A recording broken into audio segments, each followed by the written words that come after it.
will survive the ultimate betrayal. Jim and Mary Harris were married when they were both 20 years old, during their final year of college. They were bright, friendly, and good-looking. Jim stood about 5'10" and weighed 170 pounds, with sandy brown hair and a youthful face. Mary was quite beautiful, 5'8" and slim, with dark brown hair and sparkling eyes. Before they met, they both had previous relationships. Mary had been dating a basketball player while Jim was single. They met at a charity event, and they felt an instant attraction. Jim asked Mary out right away. She accepted, but mentioned she was in a relationship. Despite this, Jim took her to dinner and a movie. When he dropped her off at her apartment, they shared a kiss, which happened to be seen by her boyfriend, who was out with someone else. The next day, Mary's boyfriend confronted her, and she told him she liked Jim and thought they should take a break. He was upset and walked away. Jim called Mary and asked her out again, and she said yes. Later, they went to a dance where Mary and Jim arrived late. Her ex-boyfriend, Freddie, approached them and started trouble by pushing Jim. Although Jim was smaller than Freddie, he had been learning self-defense since he was young. He laughed at Freddie, which only made him angrier. Freddie tried to hit Jim, but Jim quickly defended himself and handled the situation. Then, Jim helped Freddie up, and they both calmed down. Mary decided she was done with Freddie, while Jim was now in a serious relationship. After graduation, Jim started working in finance and supported Mary while she went to law school. Their first child, Peter, was born as she graduated early. They welcomed 2 more children, Ellen and Grace, shortly after. Mary worked part-time at a local law firm, but mostly stayed home with the kids.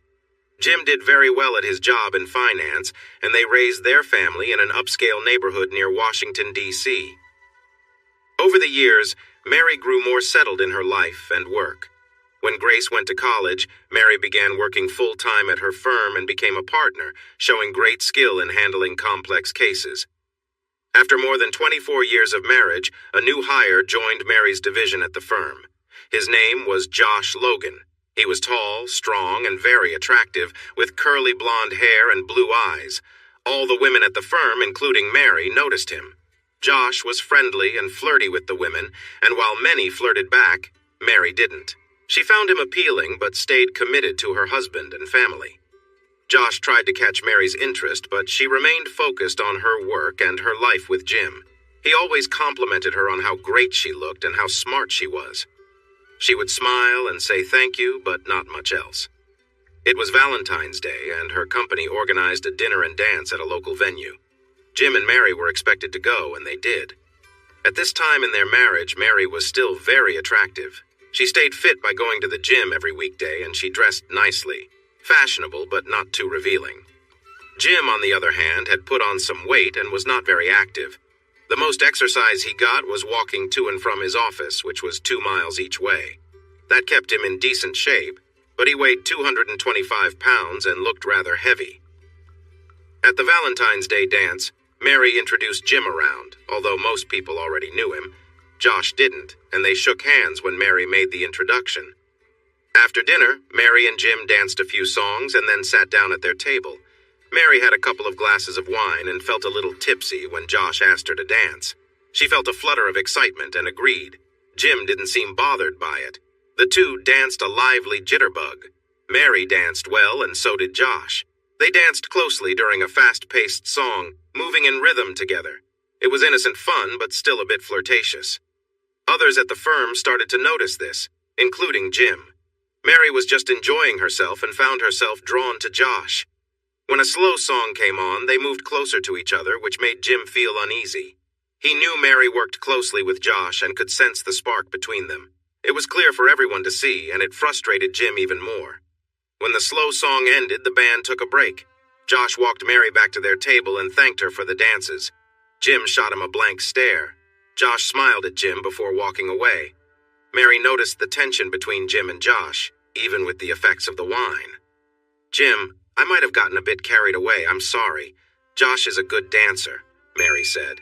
Jim replied, "I noticed. I think everyone here did. It seemed like you two were enjoying each other quite a bit." "I'm really sorry, I didn't mean to. I was just having fun. Let's say our goodbyes and talk about it later, just the two of us." So they made their rounds, saying brief goodbyes to the other partners. When they passed by Josh, who was sitting with some young co-workers, Mary waved, but Jim just stared. On the way home, neither of them said much. Jim couldn't shake off the worry that Mary might be developing feelings for Josh.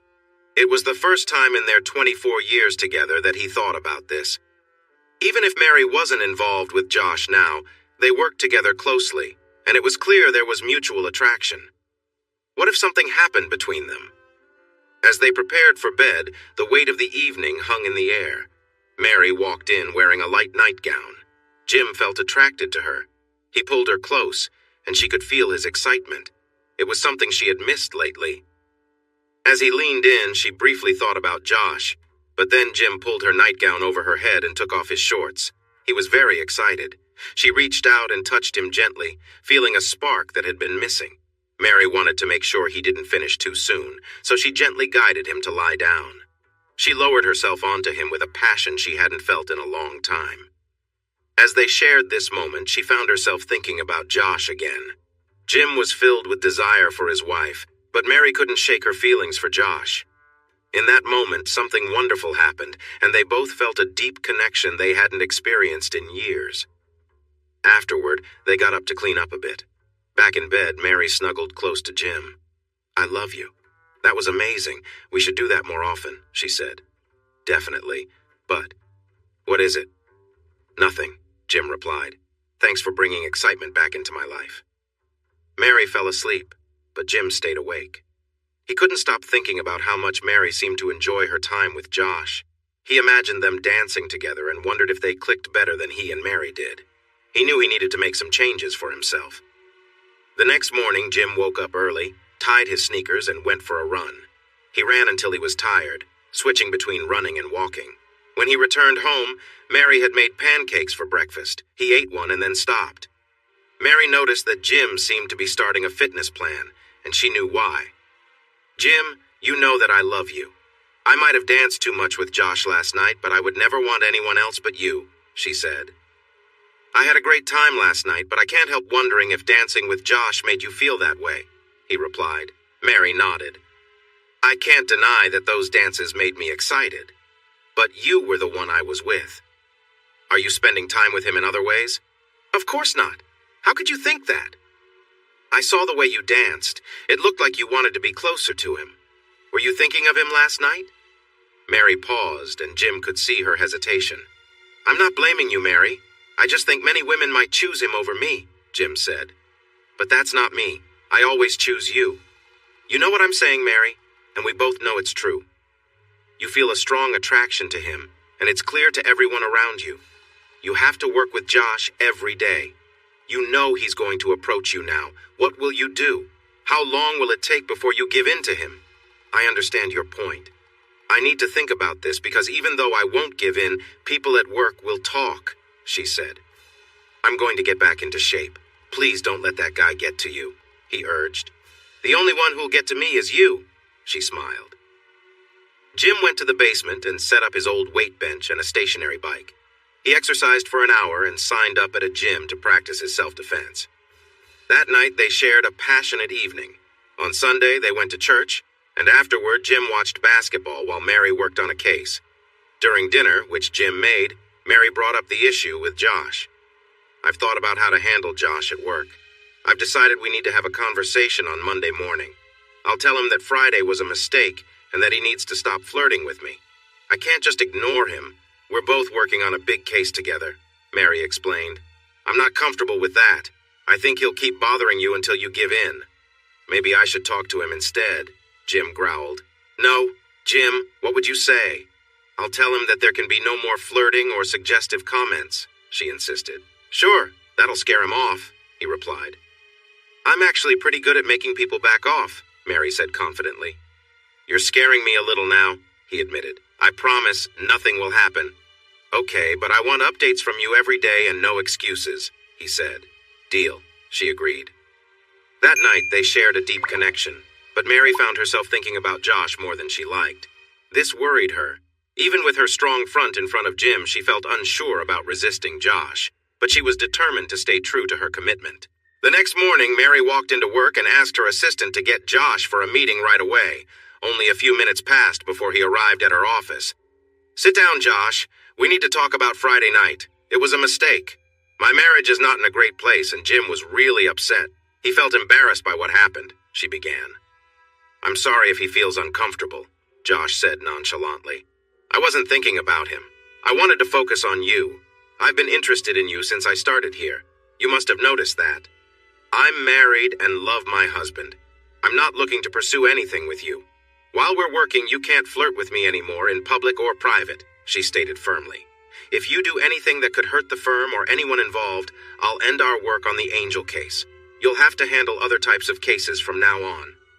Please don't do that. I promise I'll be good, but I have one small request," he said with a grin. "What is it?" "You're not really in a position to ask for things. I want a kiss every Friday, just one. If I misbehave, I won't get it." "You're crazy," she shouted a little. "I'm not crazy. I plan to win your heart away from your husband if I can. I have no problem admitting that. You're the most amazing woman I've ever met. You're just afraid of kissing me, worried that you might start to feel the same way."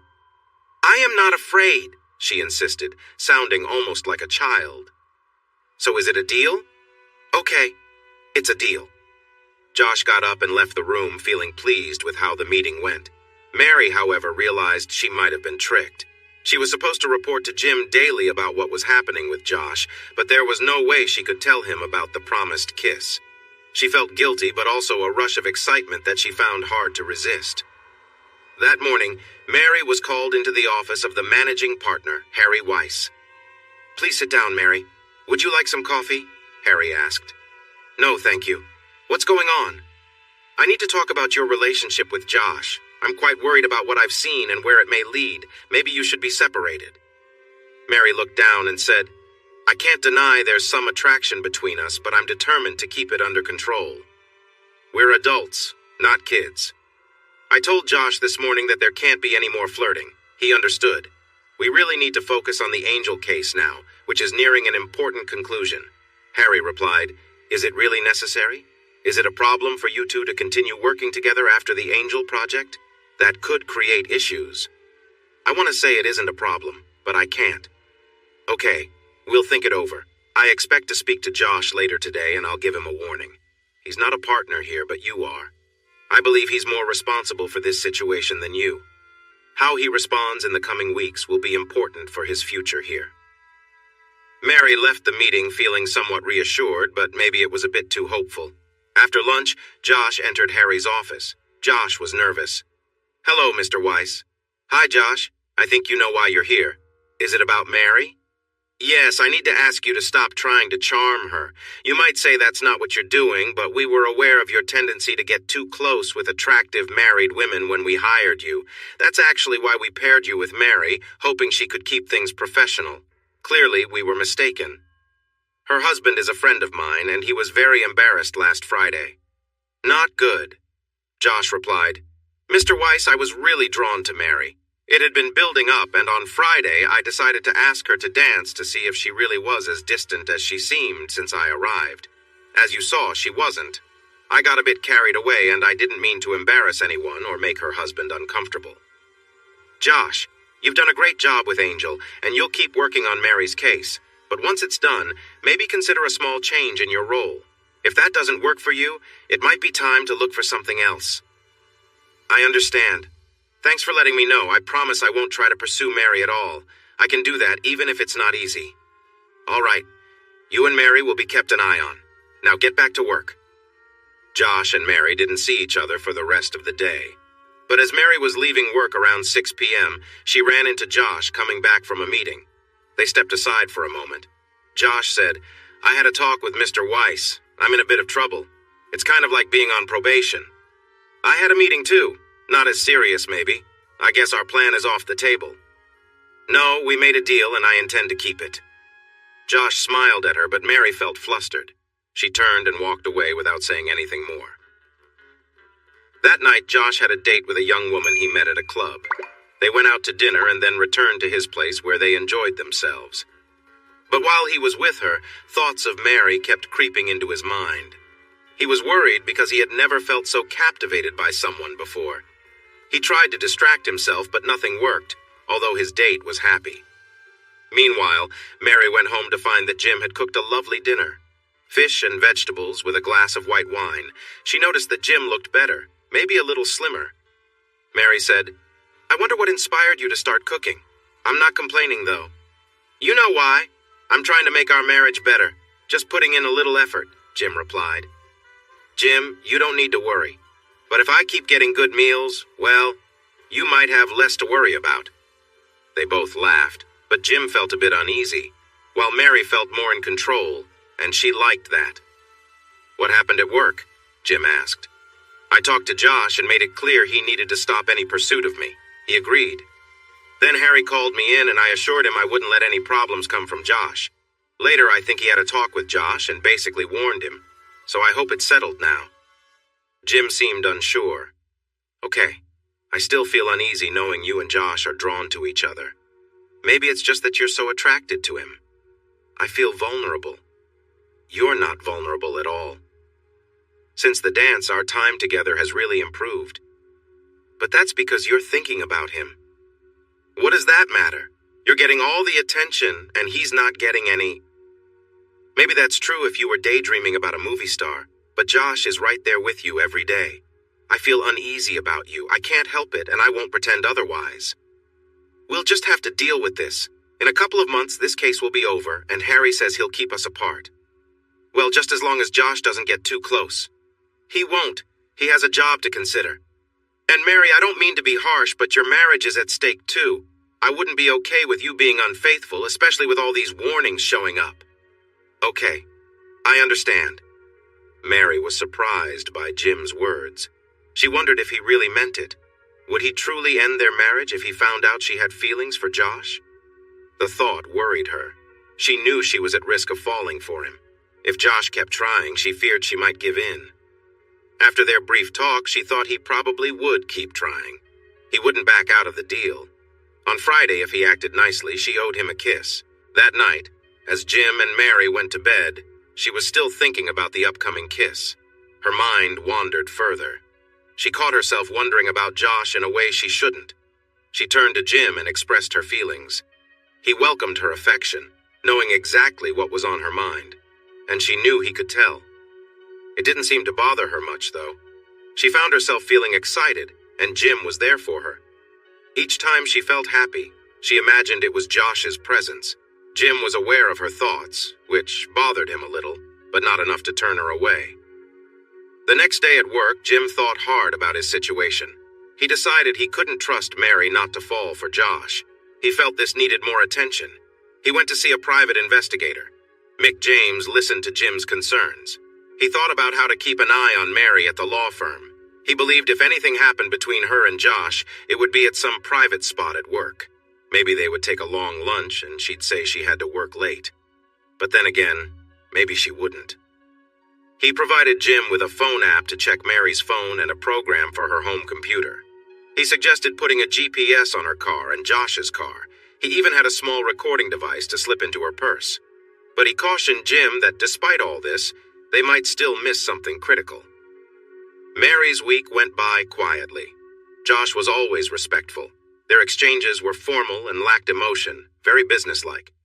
People in the office noticed something different about Mary and Josh. Before the dance, they had been friendly, although Mary seemed a bit formal, but now they were acting stiff and distant, which led to some gossip. Mick's agent, pretending to be a delivery person, caught wind of some of the rumors. However, throughout the week, nothing happened that was inappropriate or troubling. On Friday, Mary felt nervous. She thought a lot about how to handle the situation with the kiss. She thought about just canceling it altogether, and maybe that would have been best, but she felt determined to go through with it. At 5:30 p.m., when most of the staff had left for the weekend, Josh knocked softly on her office door. He walked in with a self-satisfied look. "I kept my promise. Now I want my reward," he said. "Okay," she replied, standing firmly behind her desk. Josh stepped closer and wrapped his arms around her shoulders. Mary looked up at him, feeling shaky and excited inside. He leaned down to kiss her, and she felt a rush. She wasn't sure how to respond as they shared the kiss. It felt overwhelming.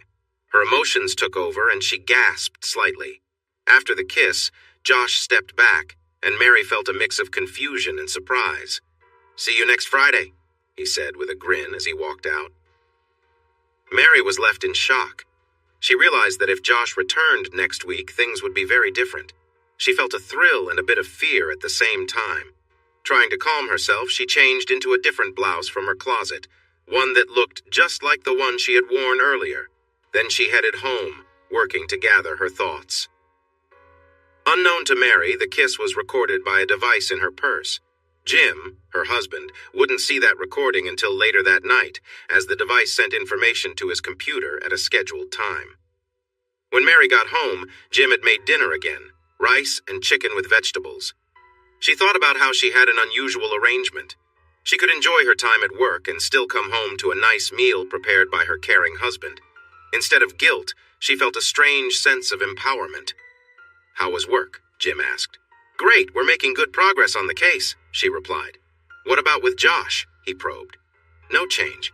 I think everything will be all right," she answered, dodging the topic. Later that night, Mary thought about whether she should tell Jim about her interactions with Josh, but she couldn't bring herself to do it. Once again, she found herself being affectionate with her husband. On Saturday, Jim took her out for dinner and dancing. They had a wonderful time together, and Jim, although not the lightest on his feet, was a surprisingly good dancer. When they got home, they hurried to bed and shared a passionate moment. On Sunday morning, Mary woke Jim up with a gentle touch. He flipped her over and returned the kind gesture. Afterward, they took a refreshing shower and enjoyed a nice breakfast together.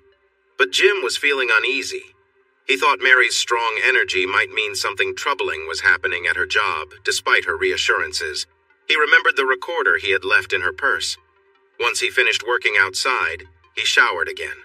While Mary was visiting her friend Gail next door, he listened to the recording. He skipped through most of her day, stopping occasionally to check for anything important. When he reached the end of the day, he let it play. He heard Josh enter Mary's office and close the door, saying he was there for a reward. Jim's heart sank. Soon after, he heard Mary's voice, and it upset him deeply. Jim felt shocked and angry. He tried to understand what he had just heard. He didn't believe anything too serious had happened, but it was clear that something inappropriate had taken place. Meanwhile, Mary was talking with Gail. Gail noticed Mary seemed distracted and asked her about it. Feeling the need for another opinion, Mary shared a brief version of her situation. Gail was alarmed, as she thought Mary would never betray Jim. "How could you do that?" Gail asked. "He's clearly interested in more than just friendship." "I know," Mary replied. "But I can't help thinking about it since I saw him. It's tempting. What should I do?" "Don't go down that path. If Jim finds out, it'll be a disaster. If it was just after work, no one would know. I just need it once. Mary, if you do this and it feels good, it might lead to more, and then what? Jim said he would leave me." Tears of frustration filled Mary's eyes. "You need to end this," Gail insisted. "If you wait until next week, it could get out of hand. I'll tell him I've changed my mind." "You might need to take stronger action. Think about it." Mary left to walk home. Jim had calmed down and reflected on everything. He didn't want to end his marriage and wouldn't let himself be pushed aside. So, even though it meant revealing his secret, he knew he had to let Mary know how close they were to a serious problem. He brought his laptop downstairs just as Mary returned from Gail's place. She realized that thinking about her moment with Josh excited her. As she walked into her house, images of him filled her mind. Jim was sitting on the couch in comfortable shorts and a t-shirt. Mary wore a sundress. When she saw him, she playfully tossed her underwear aside and knelt before him, feeling bold and impulsive. There was a spark between them, and their connection deepened. As they kissed, Mary's thoughts wandered back to Josh. She felt a mix of emotions, including a powerful sense of control over Jim. This new dynamic surprised her and made her heart race. It was as if she was stepping into a world of her own making. Jim was caught off guard but didn't resist Mary. The intensity of the moment left him speechless. After they shared an intimate moment, they rested together in silence for a while. Eventually, Mary looked at Jim and said, "You are mine, and I'm calling the shots." "Okay," Jim replied softly. Mary continued, I couldn't stop thinking about Josh while we were together." Jim felt uneasy at her words, but before he could respond, Mary added, "I love how I can take charge like this." Jim felt something stir within him as Mary spoke with confidence. "Who do you belong to?" she asked playfully. "I'm yours, Mary." "But what if I want Josh instead?" she teased. "Please don't," he said, a hint of desperation in his voice. Mary smiled mischievously and rose from their embrace, leaving Jim feeling both stunned and intrigued. She walked away with a playful confidence that left him wondering how the tables had turned in their relationship. Jim couldn't shake off his conflicting feelings. He thought about how Mary spoke about Josh and what that meant for them. He had never expected this shift in their dynamic, leaving him feeling a bit lost and uncertain. Mary had been very clear that she wanted to be with Josh. Jim didn't think he could change her mind now. It was all up to her, and he might have made a mistake by asking her not to see him.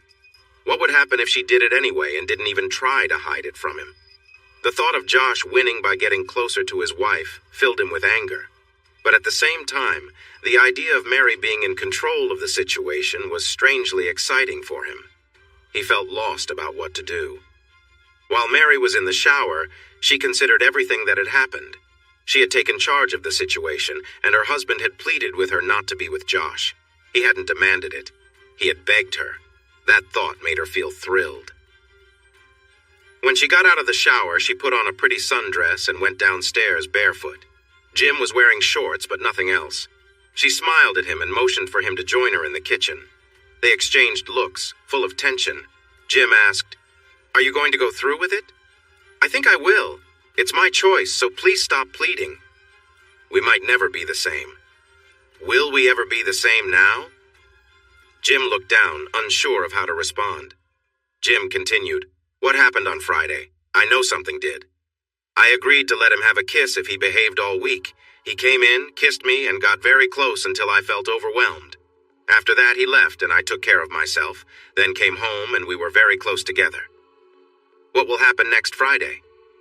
"I don't know, but things have changed for both of us, and our relationship has been different." Jim replied, "I'm not sure I can stay if you go on with this. No matter how much I care about you, my pride is at stake. It already hurts to think I'm not your first choice. I like how things are right now. I feel strong. Maybe I'll keep him interested for a while and then come home and be with you." "That sounds risky." "Maybe. We'll have to see. By the way, is something going on with you?" Before they knew it, they drifted back into intimacy. It was gentle and lasted a long time. Afterward, they made dinner and cuddled on the couch until bedtime. The next day, Jim went to work and decided to call his friend Harry. They'd been friends for a while, spending time together on the golf course and having drinks afterward. Jim decided to call Harry's private phone. When Harry answered, he said, "Jim, how are you? I hope everything is okay." "It's not. Mary has feelings for that guy, Josh. I warned her on Monday and I watched them all week. Nothing strange happened." "That's not true." On Friday, Josh visited Mary's office after hours, and they shared a moment that went further than intended.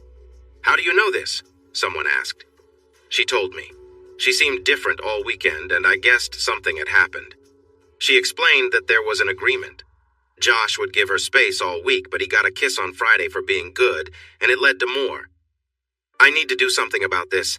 I specifically told them to stop. Please don't tell them I called you. If Mary thinks I'm the reason, she'll be really upset. I'll say they were seen and overheard. Thanks. Just keep me updated on what happens." "Sure," Harry replied. Before hanging up, Jim felt bad for revealing Mary's actions, but he didn't want to be seen as weak. He was troubled by his feelings. He liked their moments together, even when she showed interest in Josh. He knew it excited her, and he tried to push those feelings aside. Still, he could not imagine keeping his marriage if his wife was with someone else, secretly or openly. That's how he felt at that time. After lunch, Mary and Josh were called into Harry's office. Both seemed tense. "Please sit down," Harry said, his tone serious. "You were heard Friday afternoon." He looked at each of them. Mary turned pale while Josh looked down. "I'm really sorry, Harry. I know things have gone too far," Mary said. "That's putting it mildly." "It's my fault. Josh spoke up. I fell for Mary. I've never felt this way before. I'd resign if you asked, but I can't just stop my feelings. I don't feel that way about you, Josh. I love my husband. I only have attraction for you. I need you to leave me alone, please. Josh, your resignation is accepted. But if you continue to pursue Mary, I'll make sure you don't work here again. Be sensible and we can provide good references. Your work has been solid. I'll pack my things and leave. Mr. Herring from security will accompany you. He's waiting outside. They all watched Josh exit without a word. Mary quietly shed tears. I can't believe you let this happen, Mary, Harry said. I don't know how it got so far. I was drawn to him after those dances, maybe even before. Do you think he'll just let this go? I need to know if he won't, Harry asked. I'm unsure of what he'll do. He says he loves me. He might try to pursue me despite your warnings. What will you do? If you spend more time with him, Jim will find out. I know. Not to change the subject, but what about the Angel case? I've assigned 2 young associates to help you with it. They're both reading the file now. By the way, they're women. Mary gazed out of her window as Josh was escorted to his car. She felt sad for him, mixed with frustration and disappointment. She had thought she could manage her feelings for Josh, but now everything felt different. Mary returned home on time where Jim was waiting for her. On her way, she thought about how to explain the day's events. In the end, she chose to just be straightforward. Hi, she said, walking inside. It was an interesting day. Josh got fired because of what happened on Friday. Someone must have overheard us. Well, I can't say I'm sorry to hear that. How are you feeling about it? I'm not sure. A bit conflicted. Part of me felt excited by the attention from Josh, but maybe it's for the best. I don't want to lose you, Jim. I love you. Did you make dinner? Yeah, I made salmon and vegetable soup with some homemade bread. Wow, I like this new you. You've been cooking a lot and you seem healthier. They sat down for dinner, and as they ate, Mary told Jim about her meeting with Harry. The food was delicious, and afterward Jim cleaned up. Mary watched him while sipping her wine. She noticed how much he had been taking care of things lately, and it made her think. She changed into a comfortable pair of shorts and a t-shirt. Pulling Jim into the living room, she sat down on the couch. As he started to sit beside her, she stopped him. I could use a foot rub, she said casually. Sure, Jim agreed. He sat down at her feet and began massaging them, one after the other. He seemed lost in thought as he worked, his eyes focused on the floor. Mary noticed the calmness in his demeanor, which made her reflect on their relationship. You enjoy taking care of me, don't you? She asked softly. Yes, I do, he replied. And I like it too, she added, smiling. Jim continued to rub her feet, and Mary felt a sense of closeness between them. She knew she needed to be mindful of their relationship, but she also felt comfortable exploring this dynamic. After a while, they both got ready for bed, leaving the complexities of the day behind. I'm going to take control again. Jim followed her upstairs. The next day, Mary was at work and thought about Josh. She missed him. However, she and her 2 new female assistants made good progress on the Angel case. As the day went on, Mary considered her situation with Jim and Josh. She was curious about Jim's willingness to let her have Josh because he felt submissive. Was he being honest? She decided she needed to find out. Mary picked up the phone and called Josh. Hi, Josh. Mary, should you be calling me from work?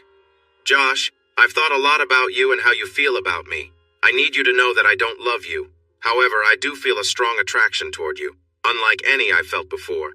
I would like to see you, but I don't want to lose Jim. He doesn't have to know, but he would know. He's very observant. So I plan to talk to him first.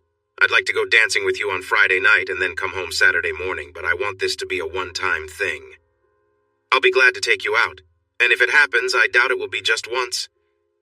I need you to believe that. Should I pick you up or should we meet somewhere? Pick me up at 700. She hung up. Mary was excited by what she had planned. In 3 days, she would spend time with Josh. That day, Jim worked from home. He resolved to take a more active role with Mary that night. No more yielding. He believed if things continued this way, Mary might end up with Josh. He thought he had been mistaken when he told her that he could stay with her after that, as he realized it might not be true. Maybe he felt differently in the moment. but he worried about what would happen the next day. He reminded himself of that. Despite this, he knew that if Mary chose Josh, it would be very hard for him. He couldn't see himself leaving her. He also couldn't deny that when she took charge, it stirred feelings in him he hadn't felt before. When he asked her not to be with Josh, he felt a rush of emotions. He realized he had an eager side, and the thought of Mary with someone else intrigued him. When Mary walked in, she noticed the familiar and pleasant smell of dinner. "Hi, we have some stew cooking. We have time," he said. "Let's head upstairs and you can help me get ready." Jim followed her up the stairs to the bedroom. She took off her dress and he saw that she was simply dressed beneath. She turned to look at him, noticing he was looking better. Jim moved closer to her, wanting to be close. Mary felt excited and ready for Jim. "Jim, you're looking great already," he said.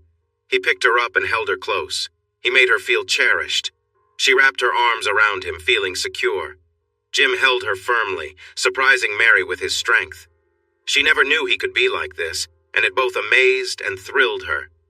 After a tender moment, Jim set her gently on the bed. She smiled at him, still a bit breathless. Jim returned her smile, his eyes bright with mischief. "No more Mr. Nice Guy," he teased. "Okay," she replied softly, feeling a mix of surprise and excitement. They showered together and enjoyed a cozy dinner of stew. Mary decided to wait and not tell Jim about her upcoming date on Friday. She wasn't even sure if she wanted it anymore. After dinner, they went to bed, where Jim showed her his love again. It felt new and thrilling, and she realized just how much she loved him. She told him so. On Wednesday morning, they both left for work smiling. Mary felt unsure about her date with Josh. Jim's newfound confidence had taken her by surprise, but the thought of Josh, who was younger and had caught her attention, lingered in her mind. As the day went on, she focused on her work and tried not to think about it. When it was time to go home, she wondered what the evening would bring. Each evening lately felt like a new adventure. Jim worked hard that day, too. While cooking dinner when he got home, a veggie and egg salad with scalloped potatoes, his thoughts drifted to his relationship with Mary. He enjoyed cooking for her. It made him feel connected, and he liked the idea of caring for her. He was also pleased to see the positive changes in himself as he focused on healthy eating. When Mary texted to say she was on her way home, Jim decided to surprise her. He took off his clothes and put on her frilly apron from the cupboard. He felt playful as he chopped the vegetables. When Mary walked in, she called out, "In here!" "Jim, what are you doing?" she asked, surprised. "Cooking your dinner, of course," he replied with a grin, happy to see her reaction. Mary felt a strong sense of control over Jim, and his actions seemed to confirm it. "Crawl over and take off my sandals," she said. Jim, feeling eager, obeyed. He crawled to her and carefully removed her sandals. "If you ask nicely, I might let you kiss my feet," she added. "May I please kiss your feet, Mary?" he asked politely. "Sure. You're such an obedient husband. I'm glad you're mine." "Yes, I am too," Jim replied, placing soft kisses on her feet.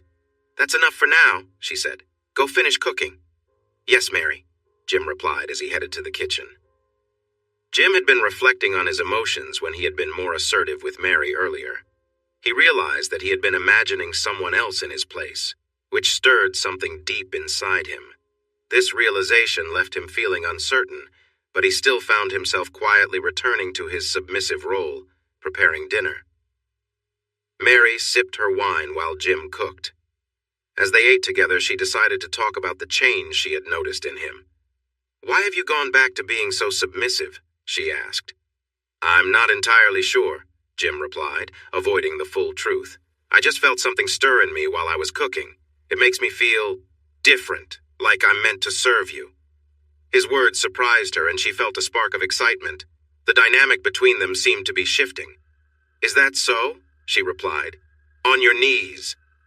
Without hesitation, Jim knelt down and Mary looked at him deep in thought. She knew they needed to discuss things further, but decided to take it slowly. After dinner, Mary motioned for Jim to follow her into the living room. He obeyed, kneeling before her, awaiting her next words. "Jim, I need to talk to you about something. I've made plans with Josh for Friday. We're going to dinner, and after that I'll be spending the night at his place." Jim's face showed a mixture of emotions, but he spoke clearly. "I don't want you to do this. Things between us have been better, but if you go through with this, I can't stay with you." Mary observed him, still kneeling, clearly conflicted but also calm. "I don't believe you, Jim," she said gently. "I think deep down you've accepted this." Jim looked at the ground, trying to process everything, but Mary continued, softening her tone. "I love you, and I always will. This is something I need to figure out, but I won't always expect you to be in this position." On Friday night, Mary told Jim that she would be spending time with Josh, and there was nothing he could do about it. "You won't leave me, will you?" she asked. "No," Jim replied. Mary noticed Jim's reaction. "It must be tough for you, knowing I'm with someone else." "Yes," Jim admitted, feeling a mix of embarrassment and something else he couldn't quite shake off. "I'm glad we have everything clear now. Can you help me feel good?" she requested. Jim complied, caring for her and ensuring she felt satisfied. After a while, Mary took her turn to be with him. She felt confident and in control during their time together. Afterward, she told him, "Come upstairs when you're ready." "Okay, Mary." As Jim cleaned the kitchen, he felt tears come to his eyes. Even though he was physically strong, he felt weak emotionally. The thought of Mary and Josh occupied his mind, stirring feelings of frustration and sadness. Meanwhile, after her shower, Mary contemplated her marriage and what she truly wanted. She enjoyed having freedom and hoped for a different kind of relationship. She realized pushing Jim too hard might not be the best approach, even if it seemed to excite him. Once Jim finished his chores, he went upstairs. Mary welcomed him into the bathroom. "You should shower, Jim," she suggested. He followed her advice. Mary had seen the tears on Jim's face despite his efforts to hide them. She laid on their bed, relaxed and waiting for him. When Jim emerged from the shower, Mary looked at him and said, "I like this side of you, Jim. You're doing great. Now come here." He approached her. Their time together was intense but brief. Mary expressed her feelings, imagining another person's name. Afterward, they lay quietly together. Jim broke the silence, saying, "Mary, people will talk about me. It could hurt my work." Mary listened. "You're worried about being seen with Josh?" "Yes, it feels risky. Where are you two going on your outing?" "I'm not sure yet," Mary replied. "I'll ask him tomorrow." They fell asleep, comforted by each other's presence. The next day, Mary reached out to Josh for details about their date. "I made reservations for dinner and dancing at Maddie's," he informed her. Mary recalled that many of her friends frequented Maddie's. "Josh, that could be awkward for Jim. Can we choose a quieter place?" "What do you have in mind?" he asked. "I could cook dinner at your place, or we could skip the meal entirely." "As for dancing, we'll keep it simple," she joked. "Sounds good," Jim replied. "I promise you'll have a great time." Mary laughed. That evening, Mary explained her plans to Jim, and he was relieved that he wouldn't be openly embarrassed. Things between them were going smoothly until Thursday. Jim had prepared sausages and salad for dinner. He had gotten into the habit of cooking without clothes, as Mary seemed to prefer that over wearing an apron. Mary set only one place at the table. "Tonight you'll serve me like a house assistant," she instructed. "Yes, Mary," Jim replied. "And you'll sleep at the foot of the bed. No intimacy tonight. I want to be rested and ready for my time with Josh tomorrow." "Yes, Mary," Jim said, his face showing his discomfort. He couldn't hide his reaction, feeling both embarrassed and submissive. On Friday, Mary prepared for the day with anticipation. She made a simple chicken stir-fry and wondered if she'd even end up eating it, given her excitement. Jim helped her get ready.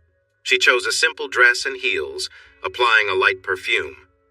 Before she left, she gave Jim a brief kiss on the cheek and walked out, her mind already on the evening ahead. Mary arrived at Josh's apartment at 6 o'clock, ready for whatever the night would bring. Josh welcomed her at the door, and the two shared a close moment, their connection clear. They spent the evening together, enjoying each other's company and sharing a meal. As the night went on, Mary felt overwhelmed by her emotions. She hadn't expected to feel this way, but there was something powerful about the experience. Later, they relaxed and talked, enjoying the quiet moment after everything that had happened. The bond between them felt strong, though Mary couldn't shake the feeling that things were more complicated now.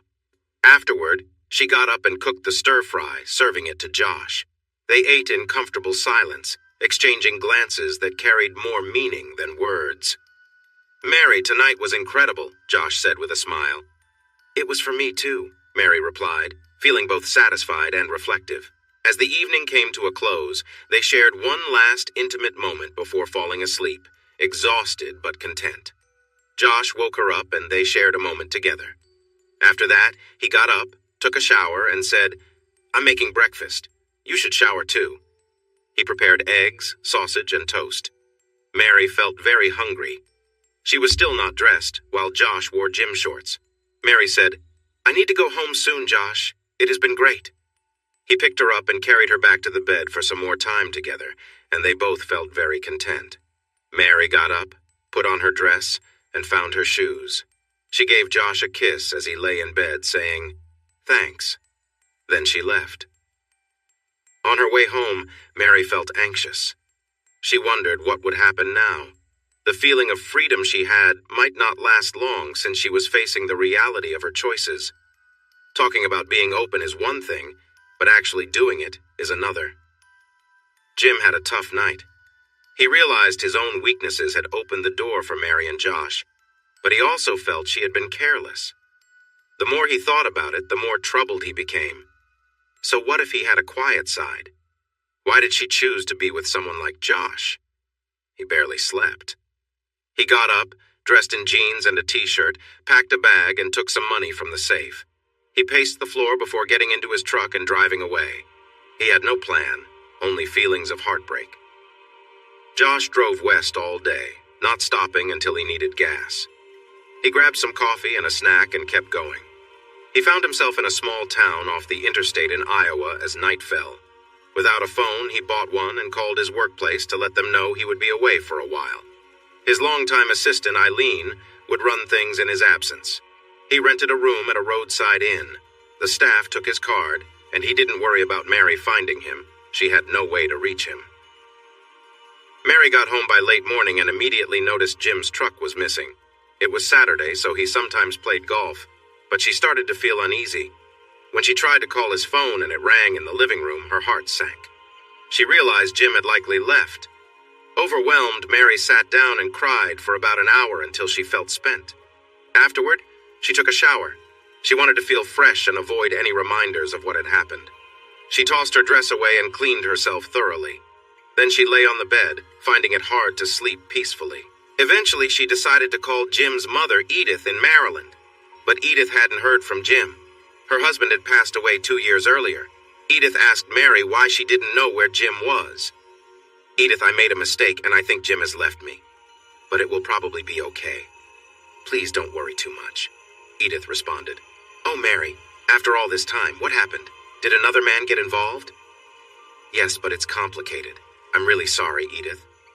Things got a bit messy." She hung up the phone. "Oh, what a fool I am," she said to herself. "This is a real problem." She reached out to a few others, but was careful about what she said. If Jim came back, she didn't want to make him feel awkward, but no one knew where he could be. Feeling helpless, she decided to keep an eye on her email and phone. She sat in the living room, watching golf on TV without really paying attention. She noticed she had nothing to eat. The news came on and then went off.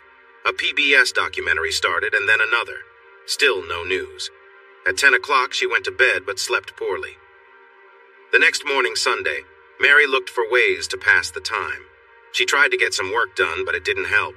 At noon, Josh called. She answered and thought she needed to make it clear that he should not reach out to her again. "Can you talk?" he asked. "Yes, Josh. My husband is gone and may not return." "I thought you said he was okay with it." "I thought he was, but I was very wrong. This will be our last conversation." "No, Mary. We were really good on Friday." "Yes, we were, but it doesn't matter now. I feel like I've lost everything." She started to cry. "I'll come and comfort you. Please don't cry." "You will not. You can't be with me anymore. You were a mistake. Please don't call me again." She hung up, but he called right back. She answered and yelled, "What part of never again don't you understand?" Then she hung up once more. She went upstairs feeling very upset. Meanwhile, Jim left Iowa and traveled down the Mississippi River. He reached Memphis and rented a room at a motel outside the city. It was 6 o'clock when he had dinner at a diner. He set up his computer and emailed his children and mother, sharing that he and Mary were separating due to mistakes on both sides. He kept it simple, stating that they were parting ways. Checking his inbox, he found an email from Mary. It read, "Jim, I love you. I made a huge mistake. Much of it is my fault, but part of it is also on him and a bit on you. I never thought you would react this way. If I had known, I would have acted differently. I have cut off all contact with him. If you decide to come back, I promise I won't look at another guy again. Very few people know what happened between us. I understand we can't go back to what we had, but we can build something new, which is better than nothing. I would have nothing without you. Love, Mary." Jim thought over her message for a while. He decided it would be too hasty to respond immediately since he was still very angry, both with her and himself. One thing he did decide was to email Harry Weiss. He knew that Josh had been let go, but he figured Harry would take action if he learned what had occurred. So he explained the situation, highlighting his agreement to the process. He concluded by hoping that something could be done about Josh and his behavior. He received a short reply about an hour later. "He's done for." Harry spread the word about Josh. Josh was still around, looking for work and using up his small savings. He hoped for a good job in San Diego and another one in D.C., but suddenly both companies stopped responding. There were no other options. Josh figured it was Harry Weiss's doing, probably due to Mary's husband, who he thought was not very strong. Unfortunately, Josh felt stuck and out of luck when it came to a law job with a good firm. There were other ways to earn a living, but he would need to move and start over. Josh also decided he needed to confront Jim Harris if he could find him. He suspected Jim had told Harry Weiss about him and Mary. This angered Josh, and he knew he had to act. He reached out to a friend from school who worked with the Chicago police asking for help in finding Jim. He promised that his friend wouldn't get into trouble. Jim was visiting Graceland, enjoying the place for Paul Simon rather than Elvis. He liked the Cadillacs, listened to some jazz, and enjoyed some barbecue. He bought a six-pack to take back to his room, but found no comfort in the drinks, so he put them away. He thought about Mary and her offer. Now he needed to think clearly about his feelings toward her. As he drove down to New Orleans, he reflected on his emotions. He explored the city, which was partly rebuilt. He liked the Garden District, but found the rest too chaotic, filled with people who were drunk and food that was too expensive. He then drove to Galveston, where he found a place he truly liked and stayed for 4 days, exploring. He almost rented a room for a month, but decided against it and continued to head west on Route 10. He enjoyed the Southwest, but eventually arrived in San Diego, not too far from home. It was costly, but it had a baseball team and pretty mountains. The traffic could be a hassle, but it wasn't always bad. He rented a small cabin north of the city, near the mountains, still relying on his credit card, Dot. When Mary got the bill, she noticed the different places he had visited, the last being Galveston. Jim checked his credit card online. He realized Mary would find out where he was soon if he didn't take action. He took out cash and opened a new account at a small bank. He was given a card, and although it listed him as J. Harris, it was the best he could do. Jim spent his time hiking in the area. He went to 2 baseball games, visited the Palomar Observatory, and reflected on his life. He reached a sort of decision. He contacted his lawyer and Eileen. He decided to sell his business, but made it clear that Eileen would stay on for 2 years. Soon after, Eileen called him. She offered to buy the business if he would let her pay half the cost later with some interest. After looking at the numbers, he agreed. He told his lawyer, and in just 2 weeks, Eileen's new company owned the business. At the same time, Mary had not heard from Jim in 2 months. She went back to work and was feeling good about her performance. She and Harry talked, and she knew he was happy with her work. She was earning enough money and could pay all her bills. But she missed Jim. Mary was starting to feel down about her marriage. Jim hadn't replied to her email, and their children had no idea where he was. When the card statement came in for the 2nd month, she noticed some charges from San Diego, but then nothing after that. She hired a private investigator to find Jim. She thought that if she could confront him in person, maybe he would come back. It was actually Josh who found Jim through a contact in Chicago. They tracked down Jim's bank account and his address.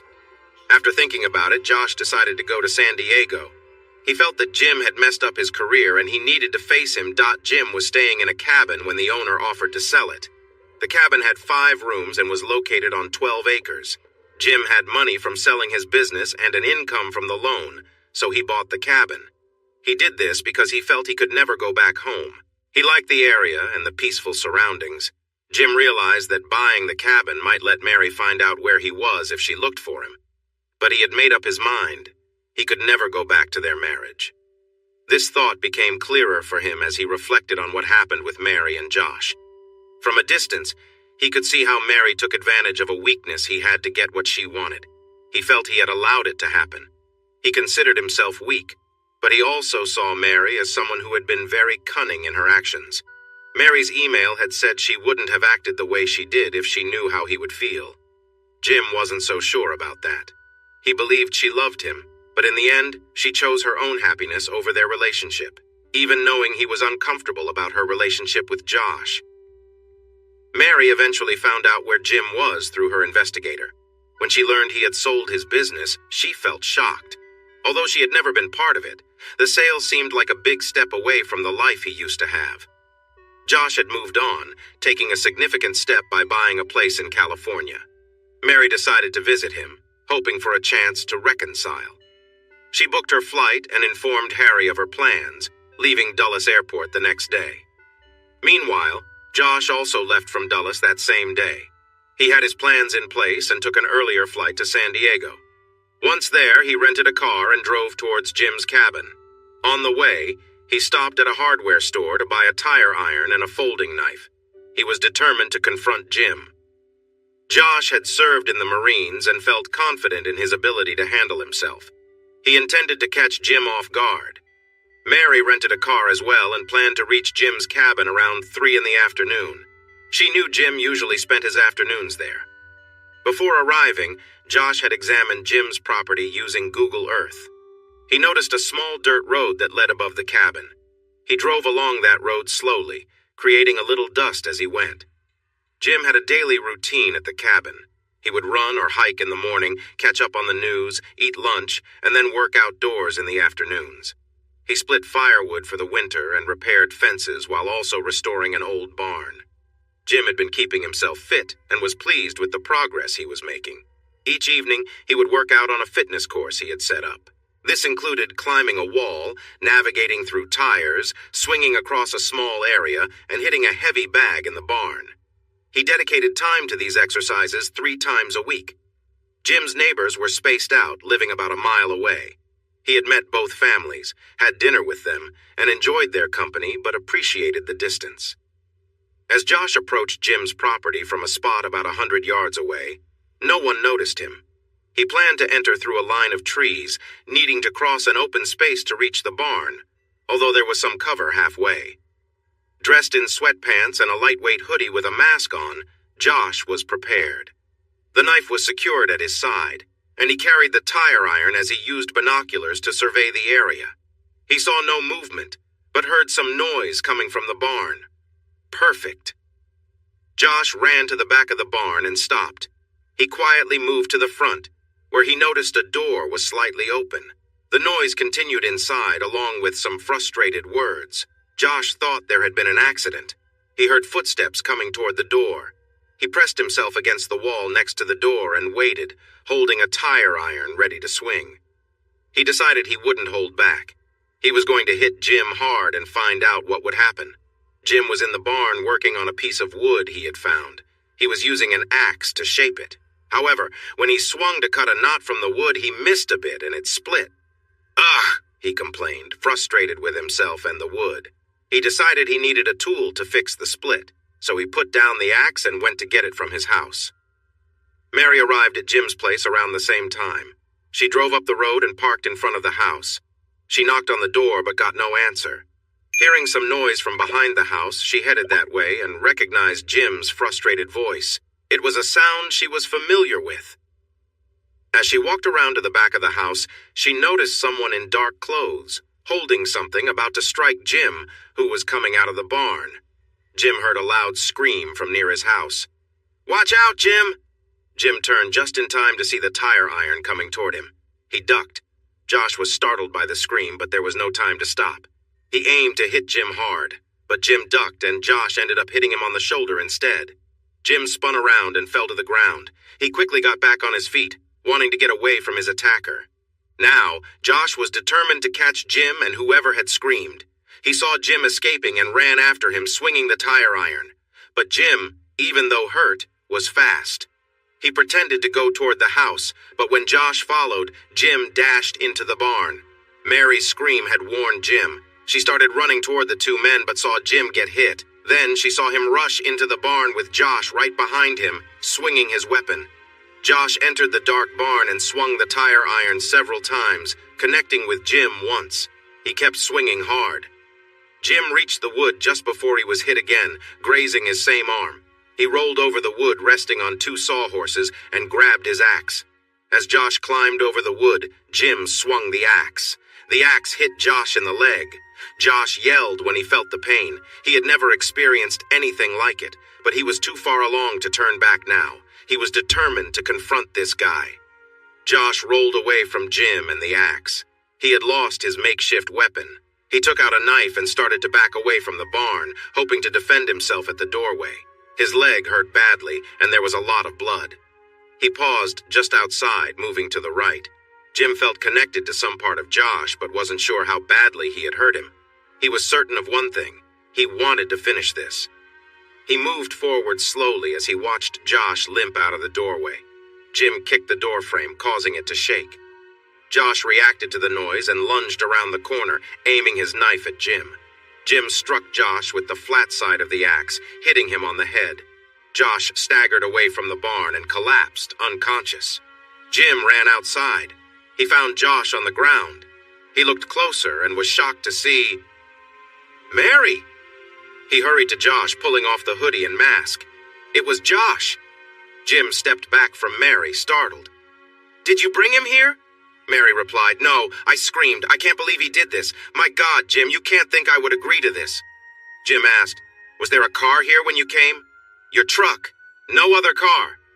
Jim checked Josh's pulse. It was faint, but still there. Mary asked, "Is he dead?"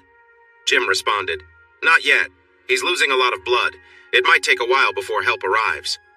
Jim didn't reach for his phone. Mary looked at him, worrying. Will you help him?" Jim smiled softly but said, "I can't do much. I'm no doctor. Are you?" Mary took out her cell phone and dialed 911. After a brief moment, she said, "I have an emergency. A man attacked my husband and they're both hurt. I need an ambulance and the police." She paused, looking at Jim. "Where are we?" He gave her the address and she relayed it to the dispatcher. It took 22 minutes for help to arrive. By then, Jim was in pain from his shoulder injury, and Josh was unresponsive, likely from blood loss. An ambulance showed up, followed shortly by a police vehicle. During those 22 minutes, Jim and Mary watched as Josh lay there. Mary was crying, trying to stop the bleeding from a wound, while Jim remained quiet and still. When Josh took his last breath, Mary looked hard at Jim, blood from Josh smearing her arms and shirt. Jim said, "This is my home. He came in and attacked me for no reason. That's the truth." Mary replied, "You could have done something. You could have tried, Jim." Jim answered, "I couldn't have done more than you.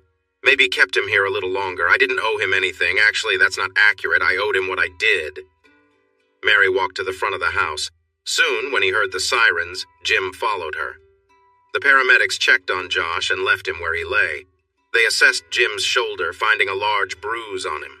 They told him he probably didn't have any broken bones. He refused more treatment and said he would see a doctor later. They gave him some strong ibuprofen. The police took him away from Mary. They had many questions.